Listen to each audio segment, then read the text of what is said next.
আজকের গুরুত্বপূর্ণ আঞ্চলিক সংবাদে সবাইকে জানাই স্বাগতম। আজ হলো 2 ফেব্রুয়ারি 19 মাঘ সোমবার। আজকের সকালের বরাক উপত্যকা তথা আসাম এবং দেশের গুরুত্বপূর্ণ বিশেষ বিশেষ খবর হলো: উচ্ছেদ নির্বিঘ্নে সম্পন্ন করতে প্রশাসনিক প্রস্তুতি চূড়ান্ত, ফের দামছড়া ছুটলেন সুজামুদ্দিন লস্কর। আজ বৃহৎ উচ্ছেদ অভিযান হাইলাকান্দিতে, রাজনীতি না করে অসহায়দের পাশে দাঁড়ান আরজি কাটলিচুড়ার বিধায়কের। খতমে বুখারিতে বাসকান্দিতে জনপ্লাবন, এসআর প্রক্রিয়ার বিপদ নিয়ে গভীর শঙ্কা। আগামী বছর থেকে খতমে বুখারি নয়, ভিন্ন পন্থায় দারুল উলুমের বার্ষিক অনুষ্ঠান। ফেব্রুয়ারিতেই আসামে রাহুল গান্ধী, প্রিয়াঙ্কা গান্ধী, গৌরব গগৈর নেতৃত্বেই প্রচার। শিরিশপুর ফায়ারিং রেঞ্জে নিষেধাজ্ঞা 3, 5 ও 6 ফেব্রুয়ারি। স্ত্রীকে চাকরি ছাড়তে বা স্বামীর সঙ্গে থাকতে বাধ্য করা যায় না, রায় ঝাড়খণ্ড হাইকোর্টের। ইরান নিয়ে রহস্যে মোড়া ট্রাম্পের শখ, মিত্রদেরও অন্ধকারে রেখে এগোচ্ছে মার্কিন নৌবহর। হরমুজে শক্তি প্রদর্শন তেহরানের, ঘোরাচ্ছে যুদ্ধের মেঘ। এবং সর্বশেষ খবরটি হল, সম্পত্তির হিসাব না দেওয়ায় 68,000 সরকারি কর্মীর বেতন বন্ধ, কঠোর পদক্ষেপ যোগীর। এবারে শুনুন বিস্তারিত খবর। আজ হাইলাকান্দি জেলার দামছড়া বনাঞ্চলে উচ্ছেদ অভিযানে নামবে জেলা প্রশাসন ও বন বিভাগ। এ নিয়ে প্রশাসনিক প্রস্তুতি চূড়ান্ত। উচ্ছেদ পূর্ব নির্বিঘ্নে সম্পন্ন করতে বৃহত্তর দামছড়া এলাকায় ইতিমধ্যে পুলিশ ও আধা সামরিক বাহিনী মাঠে নামানো হয়েছে। দায়িত্বপ্রাপ্ত প্রশাসনিক আধিকারিকরা রবিবার রাতেই দামছড়ায় প্রশাসনিক ক্যাম্পে পৌঁছে গেছেন। প্রাপ্ত সূত্রে জানা গেছে, প্রশাসনের অনুরোধে উচ্ছেদের নোটিশ পাওয়া 522টি পরিবারের বেশিরভাগই ঘরবাড়ি ভেঙে শেষ সম্বল নিয়ে অন্যত্র চলে গেছেন। কিছু পরিবারের 1-2 জন করে পুরুষ সদস্য অস্থায়ী চালা বানিয়ে এলাকায় অবস্থান করছেন। সূত্রের খবর, বহু চর্চিত এই উচ্ছেদ অভিযানে প্রশাসনকে তেমন বেগ পেতে হবে না। শুধু সুপারি বাগানগুলি কেটে ফেললেই উচ্ছেদের সরকারি সিলমোহর পড়ে যাবে। এর জন্য প্রচুর এক্সকেভেটর, শ্রমিক ও অত্যাধুনিক করাতের বন্দোবস্ত করা হয়েছে বন বিভাগের তরফে। এদিকে রবিবার বিকেলে ফের উচ্ছেদ স্থলে সপার্ষদ ছুটে যান কাটলিচুড়ার বিধায়ক সুজামুদ্দিন লস্কর। অসহায় পরিবারগুলিকে তিনি আশ্বস্ত করে বলেন, সরকার ও প্রশাসন যখন একতরফাভাবে উচ্ছেদের সিদ্ধান্ত নিয়ে ফেলেছে, তখন আপাতত করার কিছু নেই। আইন হাতে নেওয়া যাবে না, তবে তিনি সাধারণ মানুষের পাশে ছিলেন ও থাকবেন। উচ্ছেদ স্থল থেকে সামগ্রী সরাতে ইতিমধ্যে অসহায় পরিবারগুলিকে তিনি আর্থিক সাহায্য করেছেন। এখন ভূমিহীন নিঃস্ব পরিবারগুলিকে অস্থায়ীভাবে আশ্রয়ের যাবতীয় বন্দোবস্ত নিজস্ব উদ্যোগে করে দেবেন। পরবর্তীতে সরকারি জমির বন্দোবস্ত করে দিতে তিনি তদবির চালাবেন। ফলে জনগণকে ধৈর্য ধরে পরিস্থিতি মোকাবিলা করার আবেদন জানিয়েছেন তিনি। উচ্ছেদিতদের পুনর্বাসনের ব্যবস্থা করারও জোরালো দাবি রাখেন তিনি। এছাড়া পরিস্থিতির সুযোগ নিয়ে রাজনীতি না করারও আহ্বান জানান সুজামুদ্দিন। বিধায়কের সঙ্গে যাওয়া জেলা পরিষদ সদস্য দিলওয়ার হোসেন ভূঁইয়া জনগণের এই দুর্দিনে উচ্ছেদ নিয়ে একাংশ নেতা রাজনীতি করা নিয়ে তীব্র অসন্তোষ ব্যক্ত করেন।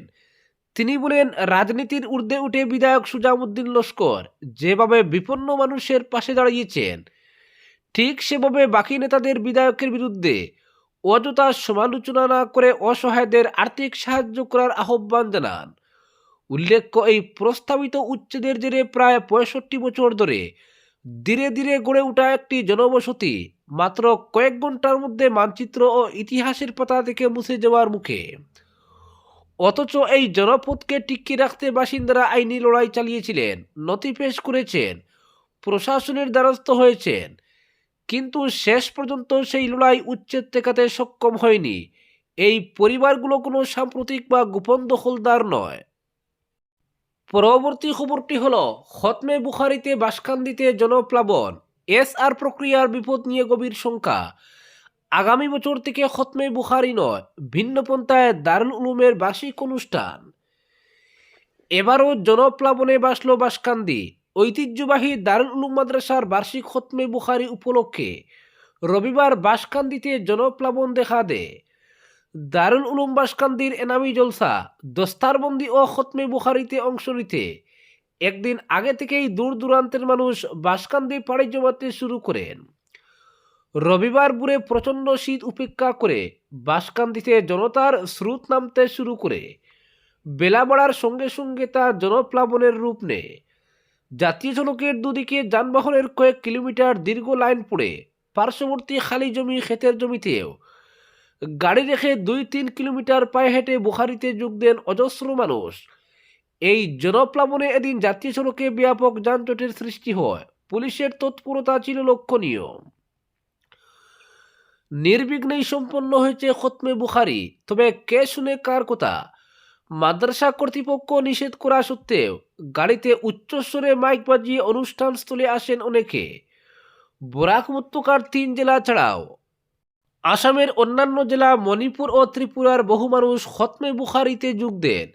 এদিন জাতীয় সড়কে যান চলাচল স্বাভাবিক রাখতে এবং সুষ্ঠুভাবে কর্মসূচি সম্পন্ন করতে তৎপর ছিলেন বহু স্বেচ্ছাসেবক। মাহফিলে পৌরোহিত্য করেন মাদ্রাসার শেখ মাওলানা ইয়াহিয়া। মুখ্য অতিথি ছিলেন উত্তরপ্রদেশের মাজাহিল উলুম শাহরানপুর মাদ্রাসার শেখুল হাদিস মাওলানা মকসুদ আহমদ মাজাহিরি। মাহফিলে রাজ্যের মুসলমানদের উপর নানা জটিল সংকটের কথা উল্লেখ করে গভীর উদ্বেগ প্রকাশ করেন রাজ্য জমিয়তের সভাপতি ধুবড়ীর প্রাক্তন সাংসদ মাওলানা বদরুদ্দিন আজমল। তিনি বলেন, মুসলমানরা বর্তমানে গভীর রাজনৈতিক সংকটের মুখে রয়েছেন। সরকার ভোটার তালিকার বিশেষ সংশোধনী প্রক্রিয়ার নামে প্রকৃত মুসলমান নাগরিকের নাম তালিকা থেকে ছাঁটাই করে মুসলিমদের বিপদে ফেলার চেষ্টা করছে। এই প্রক্রিয়ার মোকাবিলা করতে হবে অত্যন্ত সচেতনভাবে এবং দূরদর্শিতার সঙ্গে, না হলে ভবিষ্যতে পস্তাতে হবে, থাকবে না নাগরিকত্ব। মাহফিলে আধ্যাত্মিকতার বার্তা দেন শেখ মাওলানা ইয়াহিয়া। তিনি শরীয়ত মেনে জীবনে সৎ পথে চলার পরামর্শ দিয়েছেন। তিনি অর্থ রোজগারের জন্য ডিমাপুর, মিজোরাম, অরুণাচল সহ বাইরের বিভিন্ন রাজ্যে সন্তানদের না পাঠানোর আহ্বান জানিয়ে ধর্মীয় এবং জাগতিক শিক্ষায় শিক্ষিত করে তোলার পরামর্শ দিয়েছেন অভিভাবকদের। এবারের অনুষ্ঠানে 90 জন ছাত্রকে পাগড়ি ও সনদ প্রদান করা হয়। পুরস্কৃত করা হয়েছে 350 জনকে। এদিকে আগামী বছর থেকে দারুল উলুম বাঁশকান্দি মাদ্রাসায় খতমে বুখারির নামে আর কোনো কর্মসূচি আয়োজিত হবে না বলে ঘোষণা করেছেন মাদ্রাসার শেখুল জামিয়া মুহতমিম ও উত্তর পূর্ব ভারতের নাইবে আমিরে শরীয়ত মাওলানা শেখ ইয়াহিয়া। মাদ্রাসার সুরা কমিটির সদস্য মাওলানা আব্দুল কাদির জানান, সুরার বৈঠকে এ নিয়ে প্রস্তাব গ্রহণ করা হয়েছে, তবে ভিন্নভাবে মাদ্রাসার বার্ষিক অনুষ্ঠান আয়োজন করা হবে। পরবর্তী খবরটি হল, ফেব্রুয়ারিতেই আসামে রাহুল গান্ধী, প্রিয়াঙ্কা, গৌরব গগৈর নেতৃত্বেই প্রচার। বিধানসভা নির্বাচনের আগে আসামে আসবেন লোকসভার বিরোধী দলনেতা রাহুল গান্ধী ও প্রিয়াঙ্কা গান্ধী বদ্রা। শাসক জোট এনডিএর বিরুদ্ধে দলীয় কর্মী ও ভোটারদের সংগঠিত করতে চলতি ফেব্রুয়ারিতেই আসামে আসছেন কংগ্রেসের 2 নেতা। তারা রাজ্যে উপস্থিত হয়ে আসাম কংগ্রেসকে শক্তি ও গতি যোগানোর চেষ্টা চালাবেন। এ সম্পর্কে সর্বভারতীয় কংগ্রেস কমিটির আসামের ভারপ্রাপ্ত সম্পাদক মনোজ চৌহান বলেন, রাহুল গান্ধী ও প্রিয়াঙ্কা গান্ধী বদ্রা আমাদের নেতা। তারা নিশ্চিতই দলকে চাঙ্গা করতে আসাম সফরে যাবেন, রাজ্য যাত্রায় অংশ নেবেন। আসাম প্রদেশ কংগ্রেস কমিটির সভাপতি তথা সাংসদ গৌরব গগৈ এই পদযাত্রার নেতৃত্ব দেবেন। বিভিন্ন সমাজ কল্যাণমূলক প্রতিশ্রুতি সহ প্রাচীন দলটির নতুন রাজ্যের জন্য নিজস্ব দৃষ্টিভঙ্গিতে পতাকা প্রদর্শন করবেন। এই সময় অন্য সিনিয়র নেতার সঙ্গে হাইকমান্ড বিভিন্ন স্থানে পদযাত্রায় যোগদান করবেন বলে জানান চৌহান। দলের অন্তর্মহলের খবর অনুযায়ী আগামী বিধানসভা নির্বাচনে মুখ্যমন্ত্রী হিসেবে কারোর নাম প্রজেক্ট করবে না কংগ্রেস, কিন্তু প্রাক্তন মুখ্যমন্ত্রী তরুণ গগৈ পুত্র গৌরবের পাল্লাই ভারী। পরবর্তী খবরটি হল, হাইলাকান্দির অতিরিক্ত জেলা ম্যাজিস্ট্রেট শিরিশপুর চা বাগানে অবস্থিত ফায়ারিং রেঞ্জের চতুর্দিকের 500 মিটার এলাকায় ভারতীয় নাগরিক সংহিতার 163 ধারার অধীনে 3, 5 ও 6 ফেব্রুয়ারি সকাল 6টা থেকে বিকেল 5টা পর্যন্ত জনসাধারণ ও গবাদি পশুর চলাফেরা নিষিদ্ধ ঘোষণা করেছেন। অতিরিক্ত জেলা ম্যাজিস্ট্রেট এক আদেশে জানিয়েছেন যে শ্রীভূমি সিআরপিএফ ও হাইলাকান্দি সিআরপিএফ এর মহড়ার জন্য 3, 5 ও 6 ফেব্রুয়ারি সকাল 6টা থেকে সন্ধ্যা 5টা পর্যন্ত শিরিশপুর চা বাগানে অবস্থিত ফায়ারিং রেঞ্জের চতুর্দিকে এই নিষেধাজ্ঞা জারি থাকবে। ফলে ওই নির্ধারিত সময়ে জনসাধারণ নিজেরা চলাচল এবং তাদের গবাদি পশু নিয়েও চলাচল করতে পারবেন না।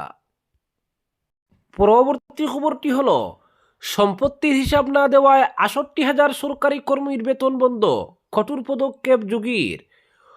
উত্তরপ্রদেশের সরকারি কর্মীদের বিরুদ্ধে নজিরবিহীন পদক্ষেপ নিল যোগী আদিত্যনাথের সরকার। ব্যক্তিগত স্থাবর ও অস্থাবর সম্পত্তির হিসাব জমা না দেওয়ায় রাজ্যের প্রায় ৬৮,০০০ সরকারি কর্মীর বেতন সাময়িকভাবে বন্ধ করে দেওয়া হয়েছে। রাজ্যের মানব সম্পদ পোর্টালে সম্পত্তির তথ্য আপলোড করার নির্দেশ দেওয়া হয়েছিল সমস্ত কর্মীকে। মুখ্য সচিব এসপি গুয়েল স্পষ্টভাবে জানিয়েছিলেন ৩১ জানুয়ারির মধ্যে এই তথ্য জমা দিতে হবে, কিন্তু নির্ধারিত সময়সীমা পেরিয়ে গেলেও ৬৮,২৩৪ জন কর্মী সেই নির্দেশ মানেননি।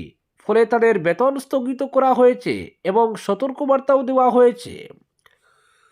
তথ্য জমা না দেওয়া পর্যন্ত বেতন বন্ধই থাকবে।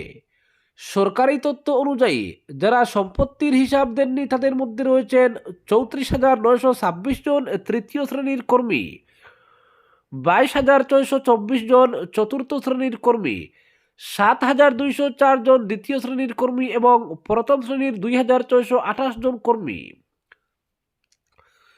এই কর্মীরা রাজস্ব, শিক্ষা, স্বাস্থ্য, সমাজ কল্যাণ সহ একাধিক গুরুত্বপূর্ণ বিভাগে কর্মরত।